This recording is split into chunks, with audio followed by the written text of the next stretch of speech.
Test check 1 2 3 audio ಬರುತ್ತೆ. Okay, audio ಬರ್ತಾ ಇದೆಯಾ?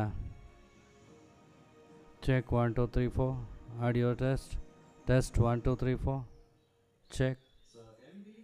Okay okay.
the Knight Commander of the Order of the Indian Empire. His birthday is celebrated as Engineers Day. But for the boy who lost his father when he was just 12 and who had to support his own education by giving private tuition to students, holds a mirror to the times. It's a place kept very well and where a lot of his memories live on. 1923, 5 years afterwards, I was in Bombay. The Diwan, then Diwan, Mr. Banerjee came to Bombay, was sent to Bombay with Maharaja, and said, now everybody says, many lakhs of money on this industry. But then everybody says, even the Tata section, same thing. In 1950,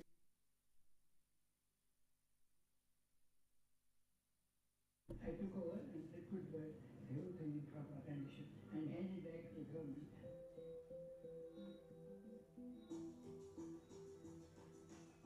Some distance away, this was the school he went to while at Chikkaballapur, where he shifted after a theft in the house at Mudanahalli. And when in Bangalore, Sir Mokshagundam Vishweshwaraya studied at the Wesleyan Mission High School, from where he completed his matriculation. It was at the Central College Bangalore that he impressed the principal, Mr. Charles Waters, so much that he gifted his personal copy of Webster's Dictionary to Vishweshwaraya.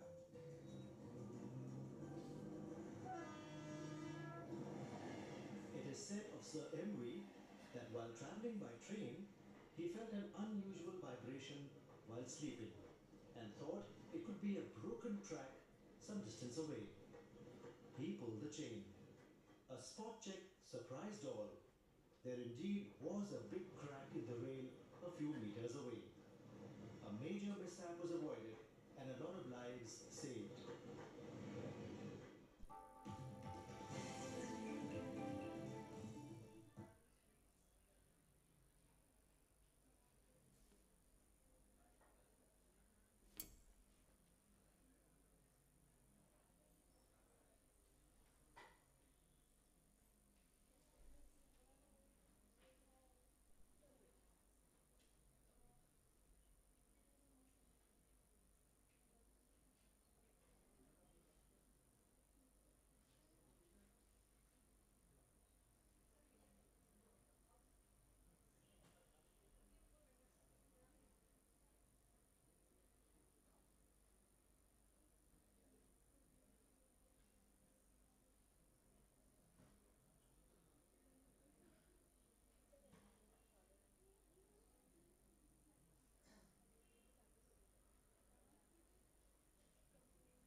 Sir ಮೂರೇ videos ಇರೋದು ಬೇರೆ ಹಾಕಲ್ಲ.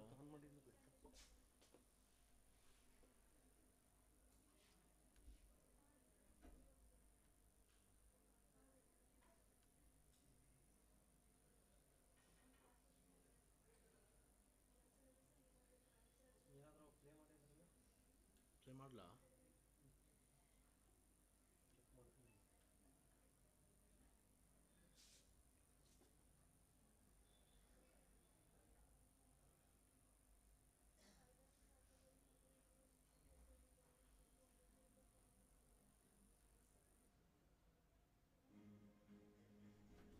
Some things happen too slowly for our eyes, or our eyes see none. ಅಲ್ಲ ಇದಕ್ಕೆ ಅಷ್ಟೇ ಹಾಕಿದ್ದು.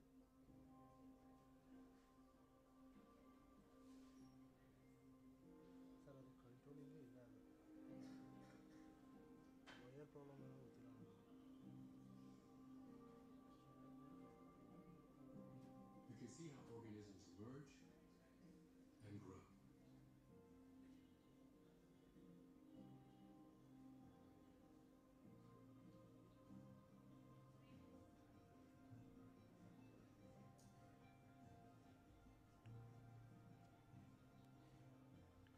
Sir full ಆಗಿದ್ದಾರೆ ಕೊಡಿ.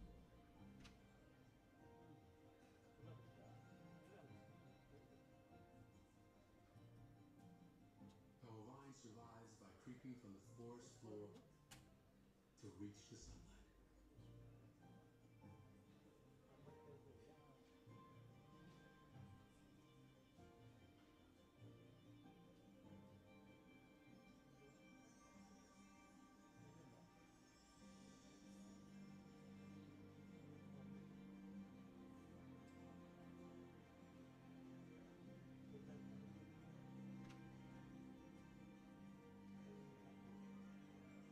A passionflower vine tosses its tendrils like a grappling hook, wrenches itself up,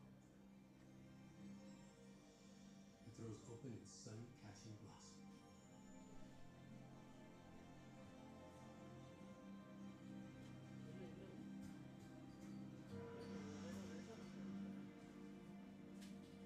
sir ಬಂದರೆ ಎಲ್ಲ ಬಂದಿದ್ದೀವಿ. ಎಷ್ಟು ಬಂದರು sir? We can see living things decompose. ಬರ್ತಾಯಿ ಸರ್ ಈಗ ಚೆಕ್ ಮಾಡ್ತಾ ಇದ್ದೆ ಅಷ್ಟೇ.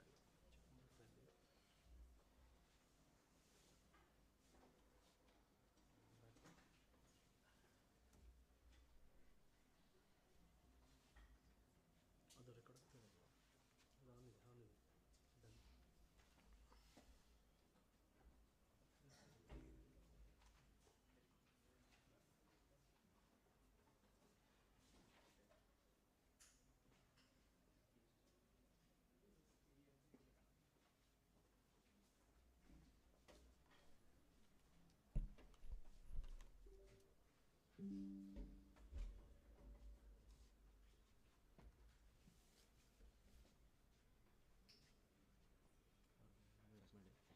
ವೆಯ್ಟ್ ಮಾಡಿ.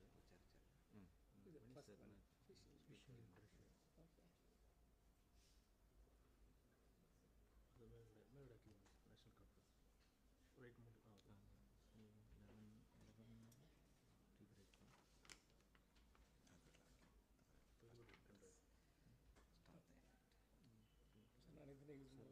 ಸ್ಲೈಡ್ ಚೇಂಜರ್ ಕೊಡ್ತೀನಿ. ಇಲ್ಲೇ ಮಾಡ್ತೀನಿ. ಆಮೇಲೆ ಇದು ಕಲರ್ ಮಾಡಿ ಕೊಡ್ತೀನಿ. ಕಲರ್ ಮಾಡಿ ಕೊಡಿ. ಸಣ್ಣ ಕಾಪಲ್ಲಿ ಇದೆ ಸರ್. ಸರ್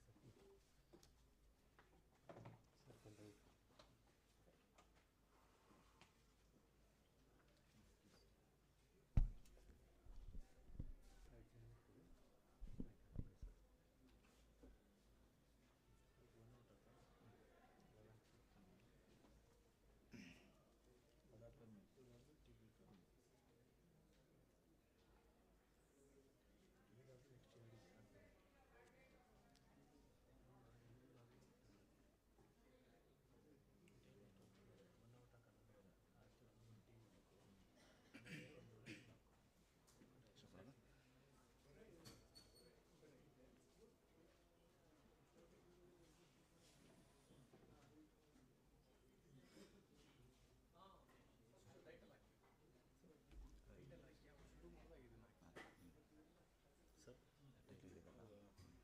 ಬ್ಯಾನರ್ ಹಾಕೋದು. ನೀವು ರೈಸ್ ಮಾಡ್ಕೊಳ್ಳಿ. ಓಕೆ ಓಕೆ ಓಕೆ ನೋಡಿ. ಇದು ಡೂಪ್ಲಿಕೇಟಾ?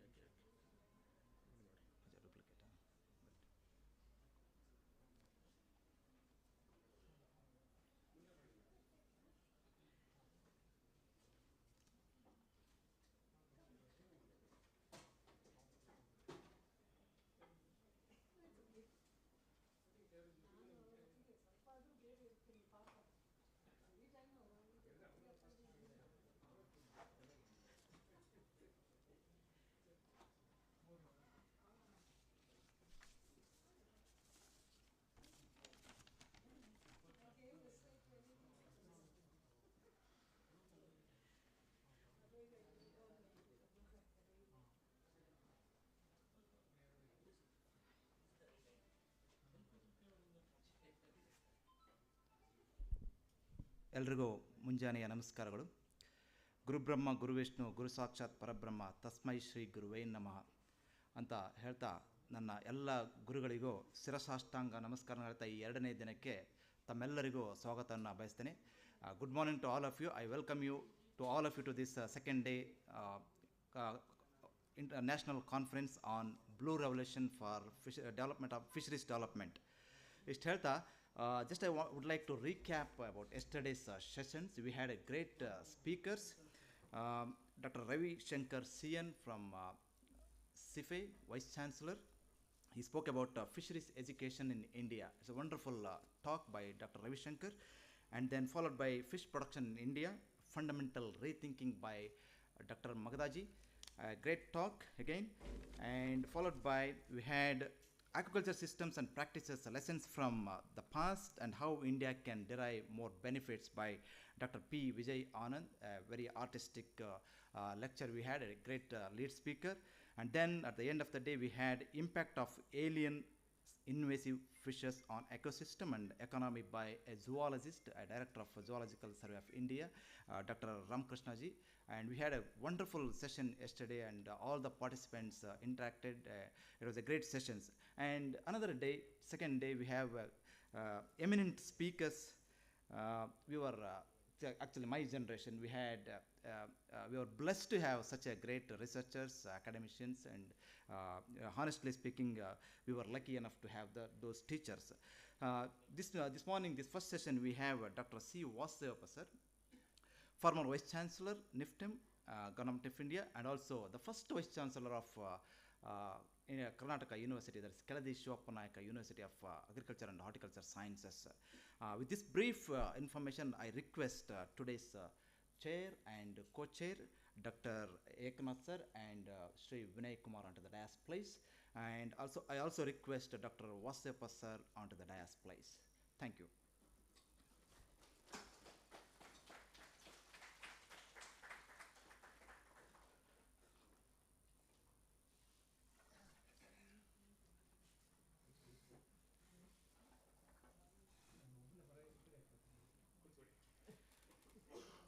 Okay, let's begin. It's my proud privilege to introduce first co-chair and chairs, followed by, here it goes, Dr. Sri Vinay Kumar, Master of Fisheries Science from College of Fisheries, and BFSC from the same college. His professional career, founder director Adachi Swipe Green, am I right? Swipe Green Private Limited, Bengaluru, a next generation water management company. A technical director, Wash Clean Laundry Services Private Limited, Bengaluru, a commercial laundry and dry cleaning industry. A decade in aquaculture industry. Before he joined in Bangalore, he worked for shrimp industries and aquaculture. And 1 year of teaching, he taught us biochemistry after Dr. Ellen Shekhar sir. And again, I loved your teaching biochemistry particularly. And then presently is the founder and director Adachi Swipe Green Private Limited, Bengaluru, a next-gen water management company. And the area of professional activity, water and wastewater management. And then publications, he has got 6 publications in his credentials. Awards, and he got Best Student Award in the year 1995 from CFTRI, Mysore. And I welcome you to sir. And again, it's my proud privilege to introduce one of the eminent researchers, Dr. A. Eknath.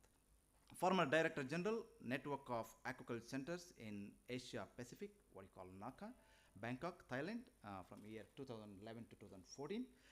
Former Director, ICR SIFA, Bhubaneswar, Orissa, from year 2008 to 2011. Former Director, Research and Development, Ginomar, Oslo Research Park, Norway. Then former Director, Program Director, Germplasm Enhancement and Breeding, ICLARAM, International Council for Living and Aquatic Resource Management, World Fish Center now, in Philippines. And Dr. Ambedkar Eknath is an alumnus of the College of Fisheries. Then it was University of Agricultural Sciences, Bangalore. Now it is Kwapsu, where he earned bachelor's and master's degree in fisheries in the year 1976 and 1978 respectively.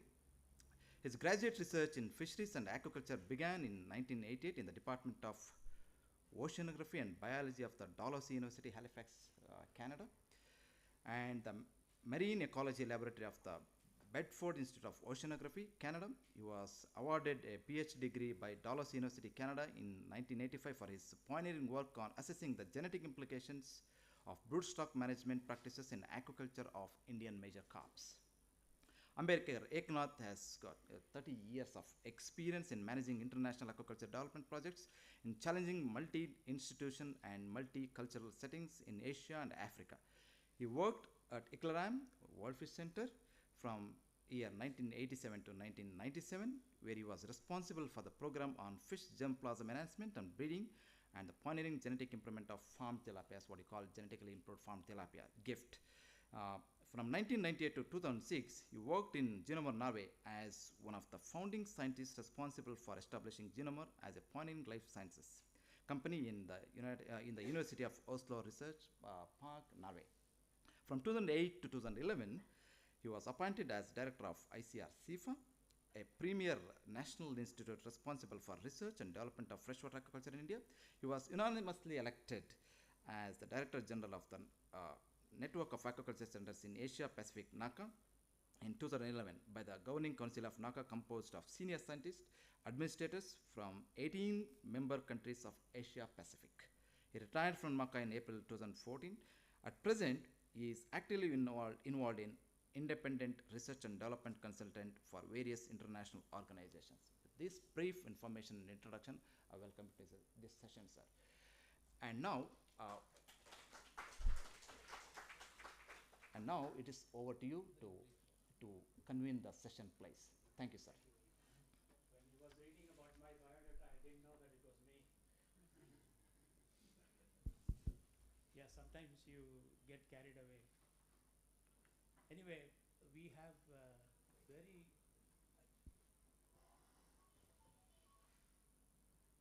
well-known mentors of the fisheries sciences degrees. We have Dr. C. Vasudevappa and the two well-known Karunasagars, Dr. Indrani Karunasagar and Idya Karunasagar. And actually, there is no need to introduce these people because they are so well known that I don't want to go into, but at the same time, we do have a little bit of introduction.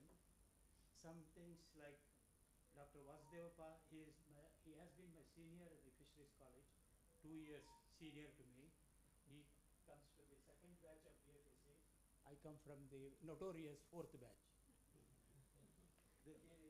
We are very notorious for a lot of reasons. And I would like to ask my co-chair to introduce the speakers one by one and then give the floor to them. Thank you. There's no need. Again, you said there's no need, but little bit is required. Dr. Vasudevappa, sir, is a former Vice Chancellor, NIFTM, and he was the Dean of PG Studies. And publications, he has about 32 books, monographs, and bulletins. So research articles 68. And few of the awards what he has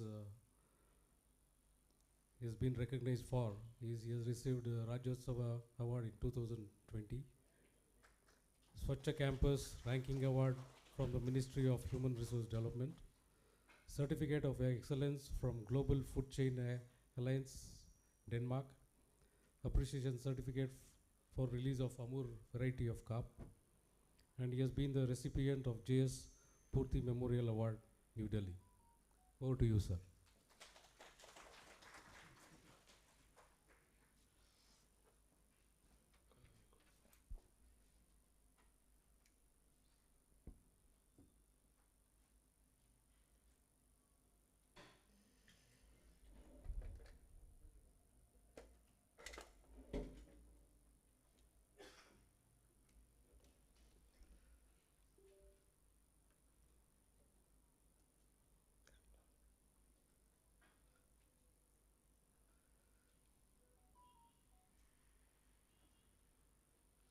Presentation.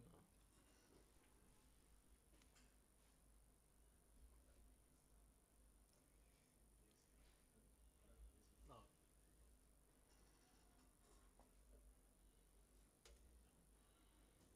Is it okay? Yes. Okay, that's fine. Could you?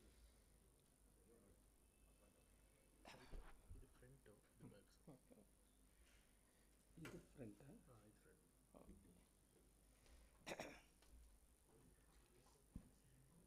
ಎಲ್ಲರಿಗೂ ನಮಸ್ಕಾರ.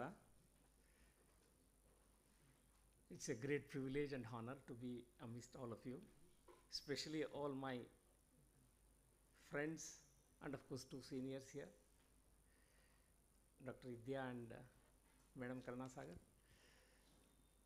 Otherwise, I think the entire fraternity which is here, they are all juniors for me. So that way I have the great privilege to be with all my juniors. Of course, Dr. Ekanath is always there. Vinay Kumar, of course, I knew him. I met him last time also here.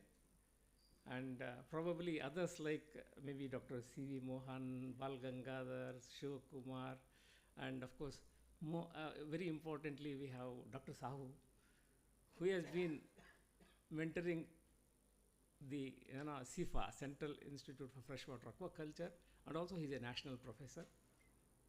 Dr. Shankar, a very strict disciplinarian and a strict teacher. Venugopal, of course, many of you, like maybe I think most of you I know personally, and absolutely there is nothing that I am not a stranger here. I am absolutely very delighted and happy to be with all of you. In fact, Dr. Ramesh asked me to make a presentation. I thought whether I will fit into this because all fisheries stalwarts are here. Though I am a fisheries person, but probably fisheries, I am in and out of fisheries for quite some time.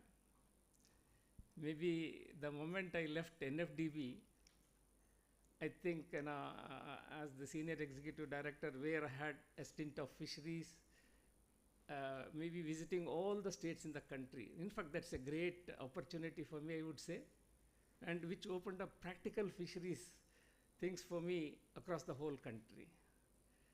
And after that, of course, I am dean of an agricultural university. You know, fisheries was not there that time.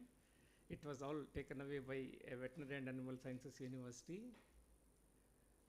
Then, of course, I became the vice chancellor of the Shumaga Agriculture and Horticulture University. Again, it is out of fish, but fish I promoted there as well. And of course, at NIFTEM again, totally not in touch with fisheries but fish was part of me because I am a fisheries person, I am a fisheries professional. That apart, I had all the directors of central institutes with whom I was interacting. I was there in many of their committees and things like that. That's how I think I maintain, I would say that I am in and out of fisheries, not abreast with the latest developments as our people can speak. But all the same, I know fish is very close and very dear to all of us because we are fisheries professionals on one side. So how do I take you forward? Maybe for about half an hour or 45 minutes. that was really pinching me.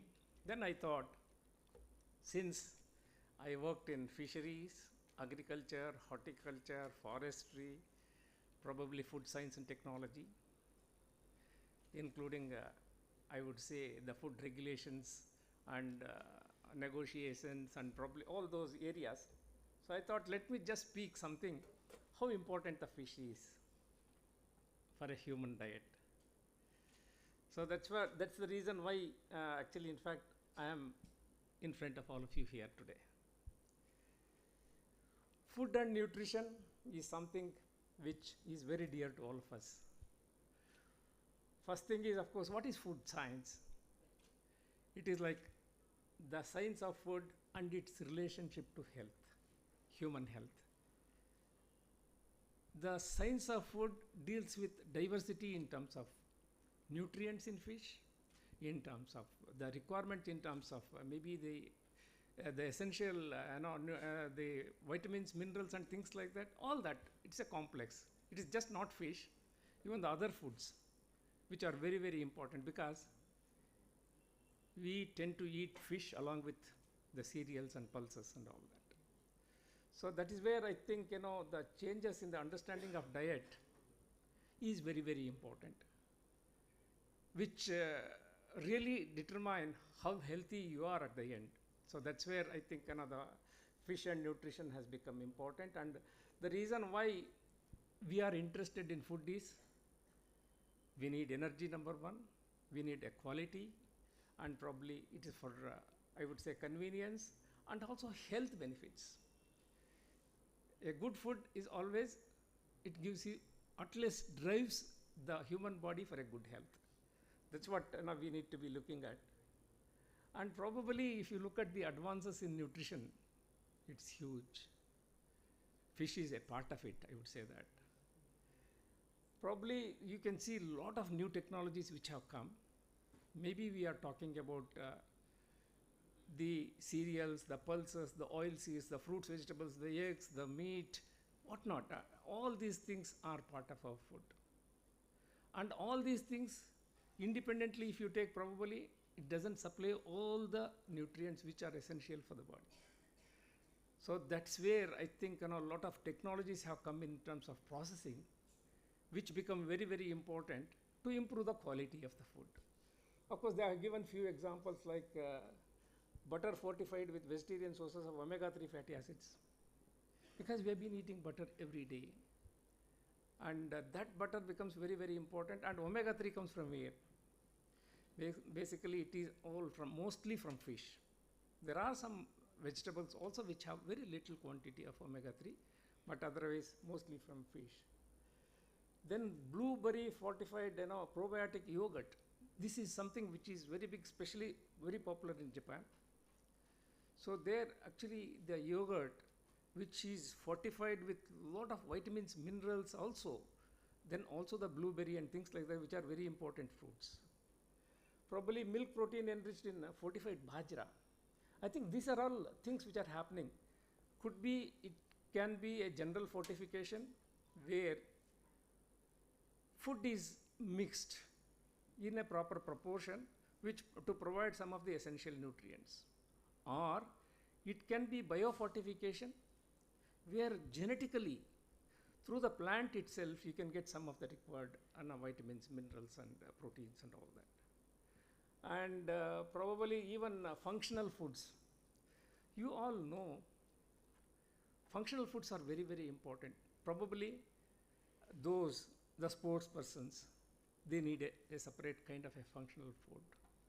For the infants, for the old age, or for the lactating woman, or for, I would say, the pregnant woman. These are all the requirements which are to be addressed as functional foods, and which are available in plenty now.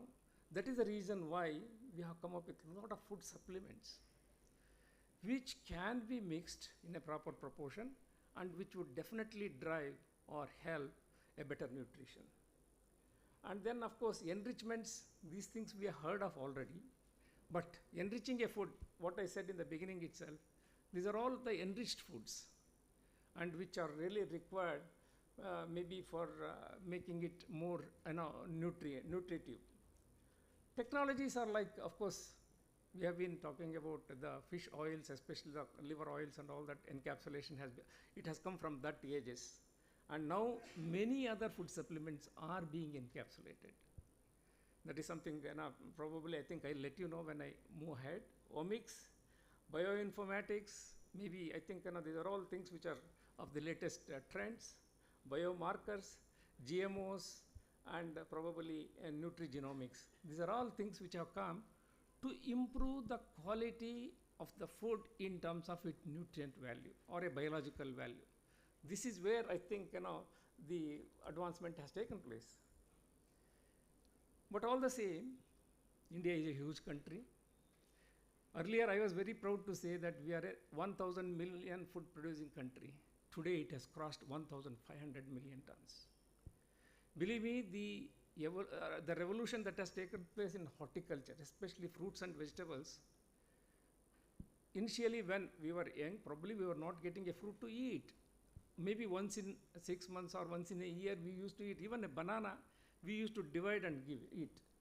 Today, everything is available in plenty. Believe me, we are a nation with 350 million ton fruits and vegetable production in the country. That means it's very huge. Earlier, food grain was dominating. We were thinking food grain is something which is essential, but horticulture has really driven the way, and they have come up in a very big way.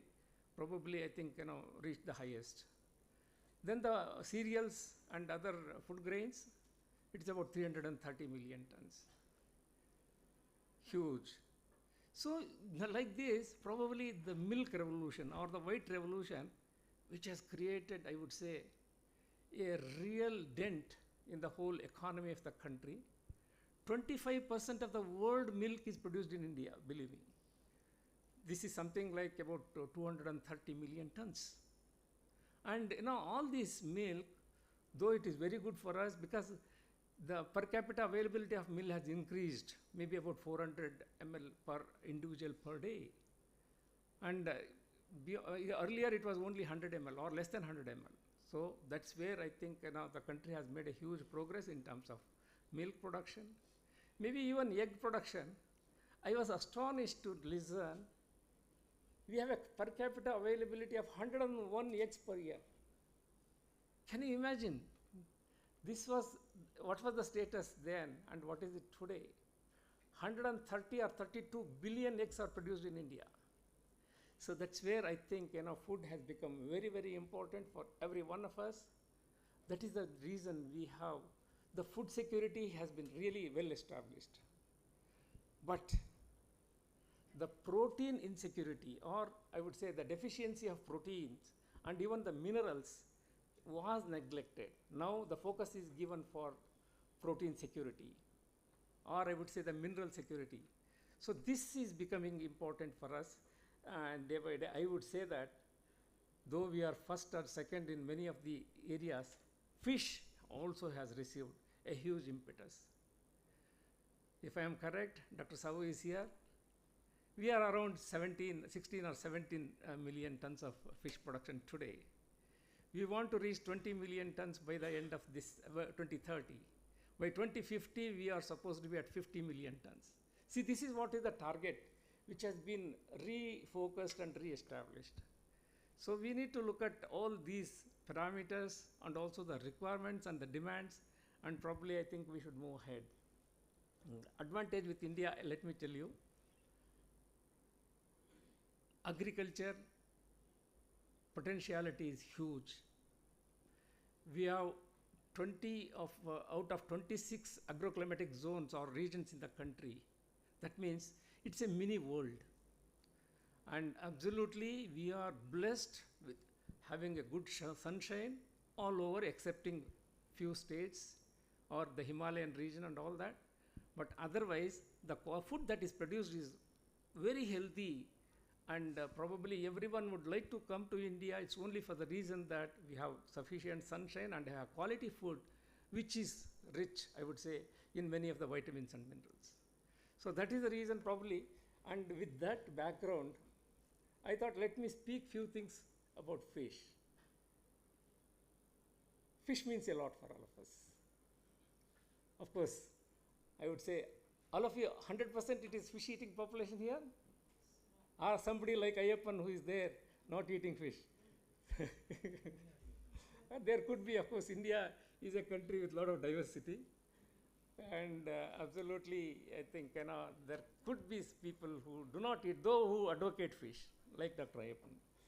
So that's the thing. And in fact, I would say fish is just not an aquatic animal. It is something more than what it is otherwise. Because one is, of course, we have been talking about better nutrition, probably which drives better health, and of course, employment generation, for which all the students are here, and we were all part of that. I would say that we have emanated or originated from fish, or fish knowledge. Then probably woman empowerment.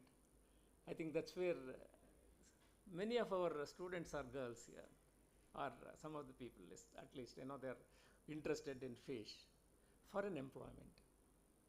Today, believe me, earlier it was thinking that only fisherwoman who goes for hawking and selling fish probably was the employment that was given for women. No, today, I have seen some video where somewhere in Karnataka coast out itself, a girl student who is a master's degree in fisheries has become a fisherwoman. She has gone for fishing in the deep sea. So that was really amazing and good. That apart, of course, there are many startups which are, I would say, being encouraged and taken up by many of them, including especially the women. So that's where I think we need to be looking at fish as a good employment producer as well as generator. And of course, the GDP, in terms of GDP, I think it's just not, I would say, what you get the production of fish. There are many other things, the value-added products, the by-products, which are also contributing to GDP. That's where it's great. And of course, we need to make a better planet. So that is something which we are all, after all, we have a limited, maybe maximum of 100 years of life. And within that, we need to maintain and also keep the planet better in terms of utilizing some of the water bodies in a most efficient way without causing any alarm to the environment. So, of course, I know Indian population has been very huge, and we are 140 billion people, or 1.4 billion, 140 million people, 140 crores, right? So that means we have large number of mouths to feed. In fact, I would say here 795 million, if you take the world population of 9.2 or 9.3 billion, 795 million people are undernourished. So this is as per 215 record. Probably I think it would have come down, it has not increased. Even in India, the undernourished people were something like about 60% then. Today it has come to 37 or 38%. So that way I think still we have a lot of requirements and demand, and probably this we need to really take care. And how do we meet? Earlier we used to call, when we were students, some of the small fishes, the squilla and things like the trash fish. Today there is no word like trash. It is either edible or minor. So these things have to be properly converted into products or maybe into food which has its own value. That's where I think, especially I would say here, anchovies has been a major stay for the fisheries of the globe. For the simple reason, lot of anchovies are caught, especially among especially in the Peru and all that. That can really take care of, if we properly utilize it, without sending it to fish meal or fish manure and all that, that can really meet a huge requirement, maybe about 1.6 kg, I think that's what has been estimated, per undernourished person. So we need to really look at these things seriously. And how do we use even the fish which is supposed to be not edible directly? That's where the processing comes, the food processing or fish processing, whatever you call. And I know 3.2 billion people with almost 20% of of their average intake of animal protein comes from fish. So that means we can further increase, but 20% is a huge number, because out of 100 grams, 20% comes, 20 grams come from fish alone. That we need to really appreciate. Another thing, of course, we have been talking about sustainability and also the SDG, Sustainable Development Goals and all that. Probably Dr. Vidya Karuna Sagasa will be able to talk even much better. I would say here, first, any production system has to be sustainable. Because if you overexploit or if you pollute the environment or create a problem for the environment which doesn't sustain or which doesn't support life, probably then again I think we are just going back in terms of addressing sustainability issues. On one side, sustainability of the ecosystem, sustainability of the diet, or this is where I think it's very, very important. So we need to look at both the things simultaneously, because today, though in terms of food production, we are sustainable, because year after year, the food production is not decreasing. That means it is going up every year. But sometimes we are abusing the ecosystem, which is not required in terms of achieving higher production. That is one thing which we need to really keep in mind, if at all we want to leave the planet in a better way for our future generations. This is very, very important. And thus, of course, that apart, I know fish is we need to create a sustainability for fish production as well. Probably if you look at, I think, the access, availability, and also the quality of fish, and the acceptance and the livelihoods, all these things are to be addressed in sustainability. That means it is not that we catch something or we grow something which is fit for only some people. It's for the entire community, I would say. And then, of course, we need to look at the environment, where we are really interfering, and whether what our interference is it okay or not. And then, of course, address the nutrition part of it also. I know fish, we are very proud to say that fish is nature's superfood. Why? Because it probably provides better nutrition in terms of protein, in terms of lipids. This is something which otherwise other foods are not giving us, the quality lipids. Then probably the minerals, and of course, other than that, I think the vitamins, which are again very, very important. Some of the vitamins are rich in fish than in any other plant foods or maybe the animal foods. And that apart, of course, I know there could be little bit of carbohydrates, and of course water is always there with us, because more than 70 or 80% of the fish composition is water only. So this is where I think, and it has been regarded as a superfood. And probably if you look at the proximate composition of this as well, it's very clear. Protein, maximum up to 28%. Of course, it can vary from, I would say, 16 to 21% generally. In some special cases, it can be even higher, especially cephalopods. They have a higher protein compared to the fish. And then, of course, the lipid varies again from 0.2 to 25%, and maximum recorded is something like 67%. I don't know which fish it is. Absolutely, it should be 100%, almost like the oil. And then, of course, carbohydrates is always very low. That is the reason why it has a lot of beneficial effects for people who are maybe diabetic and things like that, or who do not need much of the carbohydrates. And ash, that is the minerals and all that. And of course, the water, which is always 96 up to 66 to 81%. That means sometimes it is more than, especially the Bombay duck, if you see, the water proportion is more than 90%. So this is where I think the fishes are there with us for better nutrition. Proteins. I think talking about proteins, I think we are very happy and very proud, because 100 grams of cooked meat, fish meat, can serve something like about 18 to 20 grams of protein. So what is our RDA? So RDA is something like about 45 to 65 grams. Required daily allowance. RDA is required daily allowance. So for a human body. So this is something like around 18 to 20 grams of, 45 to 65%. That means the other part of 18 to 20 grams or beyond 20 grams is to be met maybe with plant proteins, maybe with animal protein like chicken, egg, meat, milk, everything. So that's where I think fish occupies the highest proportion in terms of meeting the protein requirement.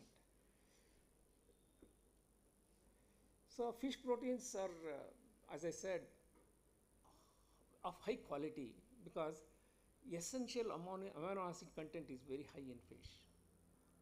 And of course, it is easily digestible by people of all ages. There was a taboo earlier, like pregnant women should not eat fish, or children, infants should not eat fish. No, it has been a myth, and now fish is accepted by everybody. But still, I would say in India, we are driven more by vegetarianism. Especially you go to North India, and for a fish eater, it's very difficult really to survive. Because though fish comes, but only in big markets, and from there you have to buy your weekly quota and store it at home.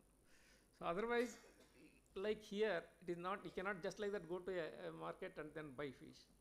So that means fish has become very, very important and very expensive also. Because always earlier we thought fish is the cheapest source of animal protein. That word we used to hear from many teachers in the college. Now today absolutely fish is not cheap. It is supposed to be one of the costliest the animal protein source. And of course world protein requirements, if you look at 7.9% of the world protein requirements are met from fish supplies and 15.3 of the total animal protein. So that means it's quite huge, and in fact proteins are very important from fish. Rest of it I am not going to explain because that takes some more time for us. So beyond the nutritional value, fish has many more advantages. I would say that especially for bone health, all the minerals which we have, I think the proteins and even the proteins I would say. So they are all very important. Body composition, glucose metabolism, and probably satiety, especially feeling fullness and all that, and gastrointestinal health, and of course the gut bacterial flora. I think these are all things, especially for a good nutrition. It should keep the gut in good condition and also encourage the microflora, especially the probiotics, which are very important for better digestion and utilization of the nutrients. And also it has a sort of a protective quality against some cancers especially, and increase insulin sensitivity in diabetic people, and probably I think reduce inflammation and also lower the blood pressure. So it has very good in fact impact on the human health. So the next important area is, so you can just tell me maybe another how many minutes I have, so that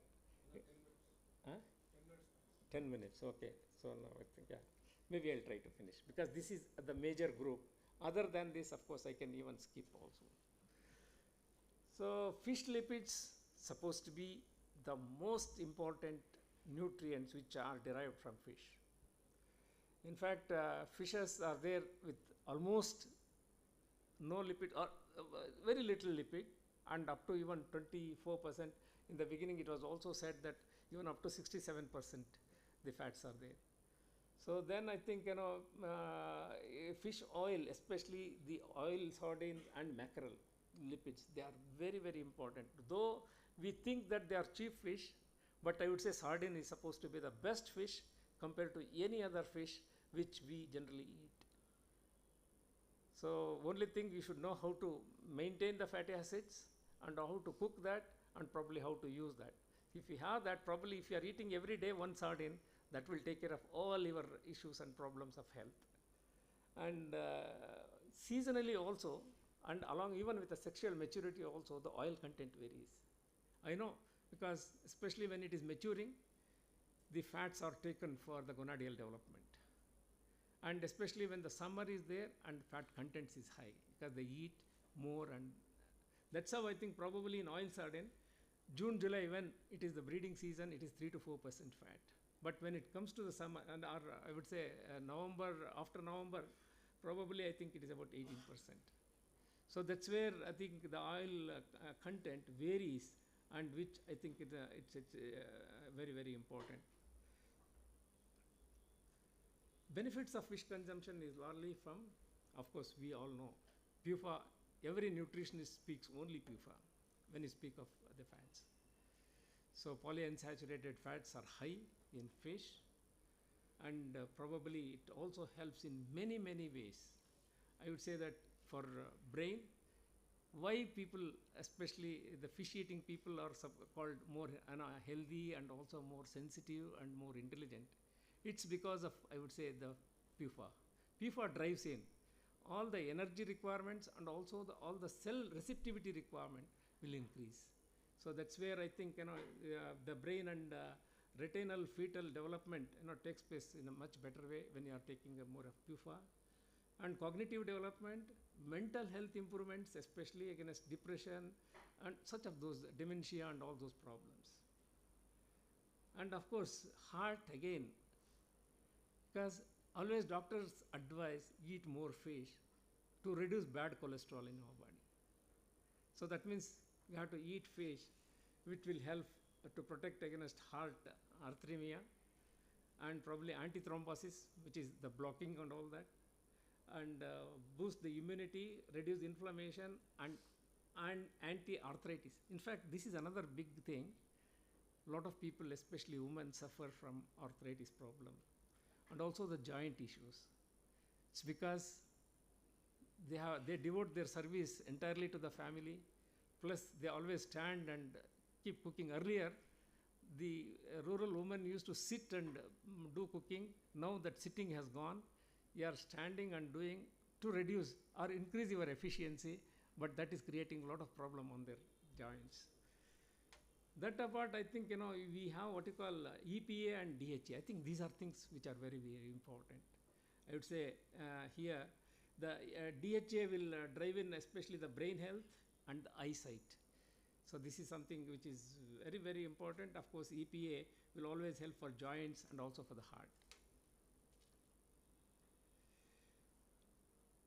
Fish oil has a lot of, I would say, advantages and also utilities and also health benefits, like maybe cardiovascular protection, cancer prevention, anti-hyper. Now, because I am telling you all this, as fisheries people, we want to say fish is important for everything.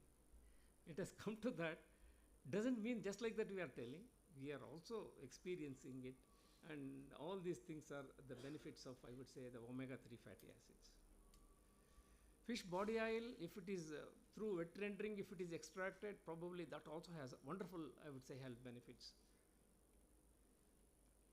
Of course, fish liver oil, we know this, we have been listening right from our young days. So cod liver oil, shark liver oil, and all those things. Probably I think that's where the liver oils have a lot of importance, especially they are rich in vitamin A and D. So we need to be taking it very frequently, especially D has become very, very important. In countries where actually the sunshine is not there, they have a vitamin D problem. India, people who work in the field will never have a vitamin D deficiency. Like people like me, and maybe I think Eknath is an exception because he works in the field also. So like people who work in the offices, I think they will have a lot of vitamin D deficiency, and it is very expensive to compensate also. So doctors advise it, and each tablet would cost you something like 300, 400 rupees, and you need to take it for once in 8 days for about 2 months. So that's how I think it has become very, very important. Maybe cod, shark, and haddock liver oils are very popular and very commercially available. So fish livers are classified based on the fat content also. This, I would say, fatty or semi-facet fishes are like excellent sources of fat-soluble vitamins. This is another big character of fats, fish fats. So omega-3, all I would say the ADEK, they are all fat-soluble. They can be absorbed by the fats, and which is delivered to the human body for a better meeting the requirement of some of these essential fats. So and the vitamins. So this is very, very important. Vitamin A essential for normal vision. You all know that. And D, important role in calcium and phosphorus metabolism. This is where I think a lot of people you see in the West, they'll have the beach bath, sleeping on the hot sand. And maybe vitamin K, it is, you know that it's very, very important factor, especially in blood clotting and all that. Vitamin E, it is an antioxidant, a potent antioxidant. Always we always promote foods which have better antioxidant properties, because otherwise the body loses, doesn't develop the immunity. That's where I think antioxidant becoming very, very important. Vitamins I have already stressed upon. I think there are fish meat has a good source of vitamins, beta vitamins and thiamine, riboflavin, ferredoxin, folic acid, biotin and cyanocobalamin and all that. So this is something which is very, very important and rich in also vitamin B12. So regular composition, like it prevents anemia, especially for young people, especially women. And fish oil is rich in vitamin D to prevent, especially it helps in preventing rickets and also the other issues like vision and all that. So this is the minerals. This is another very important area. I would say fish is again a very rich storehouse of minerals. In fact, there was a time when even the UN was declaring, so India is a country where the mineral requirement is high, but it is not met through food. In fact, mineral deficiencies drove a lot of, I would say, diseases or unhealth or improper health in the human beings. So now here the fish is something which is a storehouse of minerals, which are maybe I think it's good, like selenium, potassium, iodine, zinc, magnesium. They are abundant in seafood than in, of course, meat. So that means minerals are becoming very, very important. In fact, I would say, so the mineral malnutrition was a big issue, major issue, especially for children. So this was also addressed, and now I think slowly we are also giving importance for all the minerals, including iodine. So this, of course, I need not re-emphasize. Another 5 minutes, I'll close it up. Okay. So very, very important. I would say that there are a lot of functions of minerals, which especially the bones and teeth. Calcium is very important for us. Magnesium and also iron, potassium, zinc, and all these things. Iodine, phosphorus, and sodium, copper, selenium. Selenium is something which is it's a functional mineral. Probably I think this is where we look at selenium presence in fish as very, very important. Of course, iodine. This is another big area. Iodine, earlier we had a lot of issues with iodine, especially goiter and such of those problems. And now it has been removed because salt has been iodized. And this was a big movement in India. And now we could see even sea fishes especially, they have a rich iodine content. This is what I said, zinc and selenium are, I would say, functional elements which are there in fish. And of course, various byproducts which are also produced using fish, which have a high nutritional value. I think I will not get into the details of it, because this is again a big area. So where, of course, I am really involved into. But only thing we need to understand, collagen, and that is fish protein hydrolysate and PUFA, squalene and gelatin and collagen and all peptides and all that, chitin, chitosan, glucosamine, calcium and other derivatives, and of course feed inputs and also agro inputs. I think these are all things which fish provides for all of us for a better health. I think with this, probably the enzymes is another big area again. So which probably are, these are all things which many of us will not learn out of the college studies, but we need to pick up things from different sources and try to understand. That I think is very, very important. Maybe squalene is also again another thing. And then chitin, chitosans, these are all derivatives, especially from shells, especially crustaceans and mollusks. And of course, bioremedial application of chitin derivatives, all that is there. And then glucosamine is another bone health supplement, which is also very important. and especially fin rays of sharks. So here we have chondroitin sulfate, which has a very good functional requirement. And collagen, gelatin, and other collagen peptides and all that, I think this is another big area, I would say, which especially from waste, from the skin, from the viscera, and all those things, they are taken and then they are made. Astaxanthin is another big area, and of course, seaweeds. These are all, I would say, the foods which we derive from sea. So, or from fish, from aquatic animals. So that's where I think we need to really understand, and probably you should know that the American Heart Association recommends to include fatty fish at least twice a week in the diet. So this is, I wish all of us follow this, but I try to do it, we discontinue many times. And then 0.5 to 1 gram of PUFA per day is the essential requirement. 50 to 100 grams of sardine per day is, that's what I said, one sardine a day will keep you away from the doctor, instead of telling one apple a day. So advisable to eat fish and sea fish at least 2 to 3 times in a week. It is good if you can eat every week. So with this, probably, thanks for your attention, and I have taken a bit more time, sorry for it.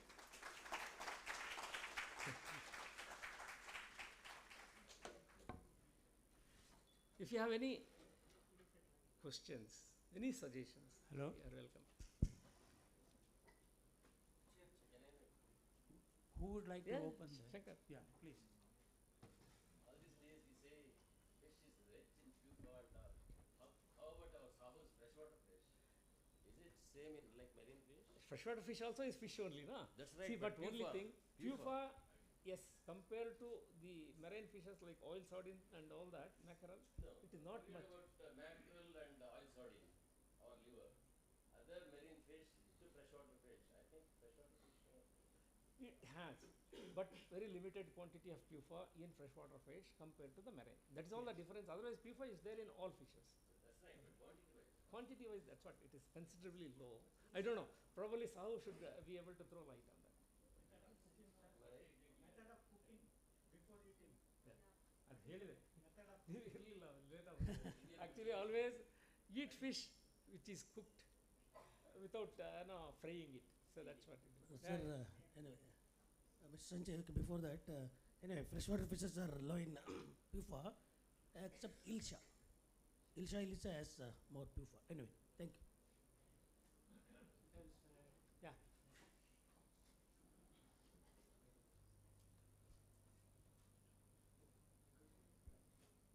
Sir, nice presentation. Thanks for giving a brief information of fish nutrition. So actually my question is, as you told, daily 50 to 100 gram of sardine is very much important. So today is in such a busy schedule, everyone can't go to the fish market and get a fish. So why can't research and development work on something that encapsulated fish tablet can come, or encapsulated fish protein tablets can come, which will contain all the fish nutrients present, so that any person can have it anytime. And we know, like, every day we are getting a lot of rice, and every single poor person will get rice and dal or something. But fish, every poor person will not be able to afford. So why can't research and development concentrate on making encapsulated fish protein tablets? Yeah, absolutely. I understand it's good, but I know how many can afford it. See, basically that is one thing. That is the reason lot of supplements have come, derivatives of fish itself, that you can mix and use. In fact, that's where, especially for functional foods, or I would say, there are foods like specific for specific requirement. So such of those foods will have all these things. For you and me, getting a fish is not difficult, at the same time not easy. But only thing, pack up your fridge once in a week, and fish is there for you for every day. So that's what has to be done. And only thing, you develop interest in eating fish, probably you will do it. If you want to just avoid, say that I am getting this from here, there and all that, no, you will not be able to do justice for your fish eating. Yeah, as a chairperson, I would like to take my turn first. ಕೂತ್ಕೊಳ್ಳಿ ಆಮೇಲೆ let him. Because no, it's Dr. Vasudev. I think a message is coming up, at least to me it is coming up, that fish is not affordable.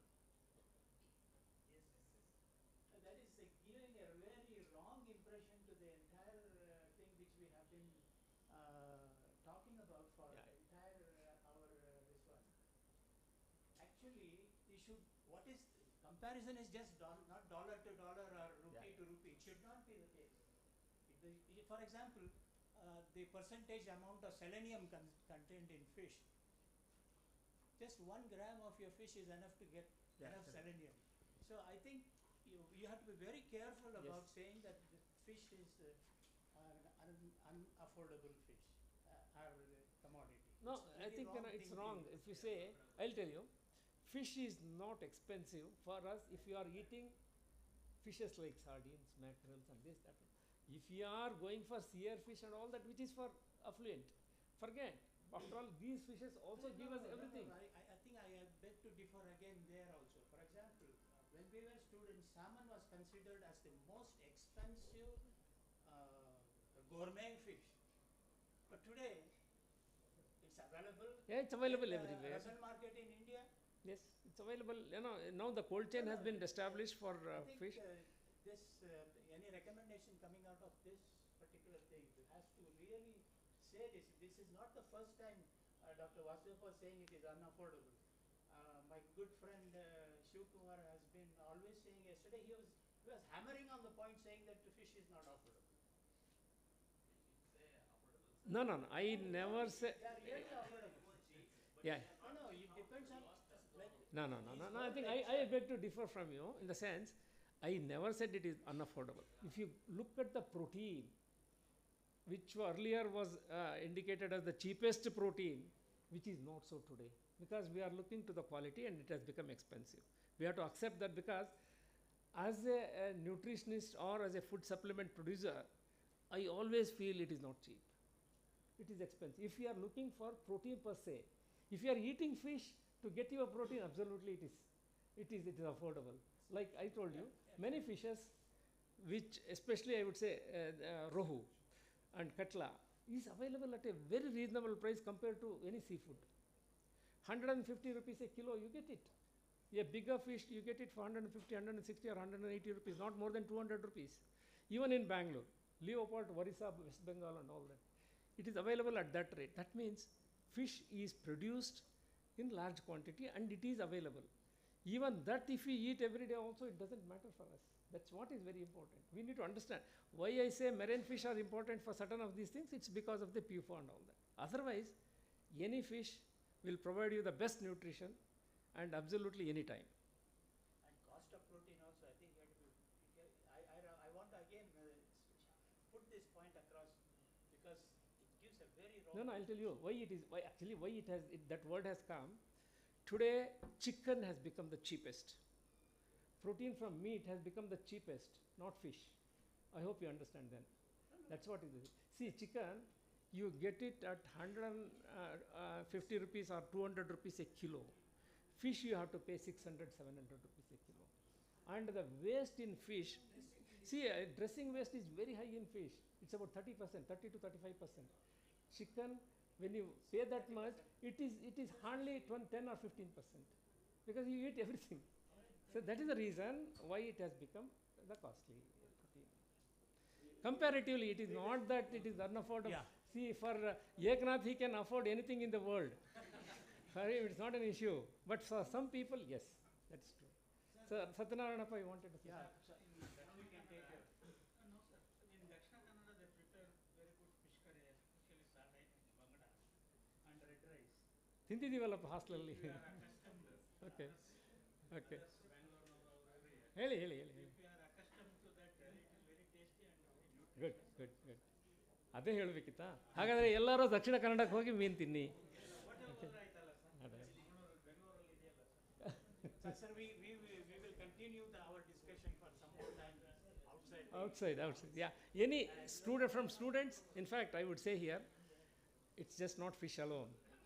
Since this is a fisheries firm, I thought I will speak focusing on fish.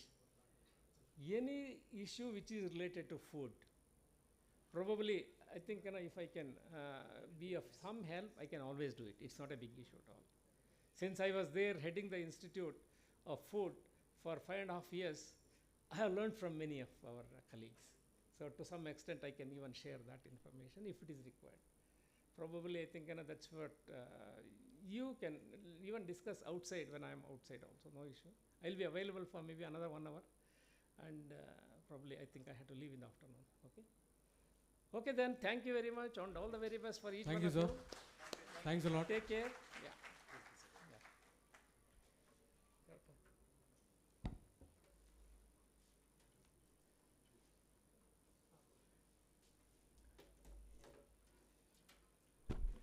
Thank you very much, sir, for sharing your experience and knowledge. Just a couple of minutes. May I request Dr. Karuna Sagar, sir, to honor our lead speaker, please? Thank you. Dr. Vijay.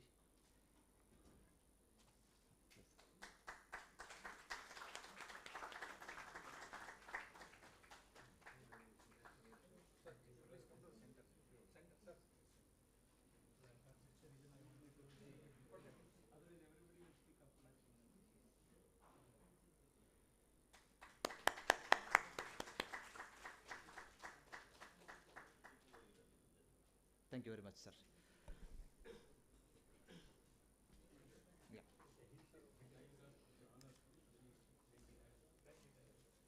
So thanks for all your, I would say, patience and Thank you. Thank you. Thank you. With the consent of chair and co-chair, can we have a quick break? Yeah, I think tea is ready. Tea is ready already. Yeah. Tea, and meanwhile, while having tea, organizers wish to have one group photo with all of you. And it's a quick break. Now it's 25 minutes past 11. We'll be back at 11:40. Thank you. Yeah. First group photo and then followed by tea.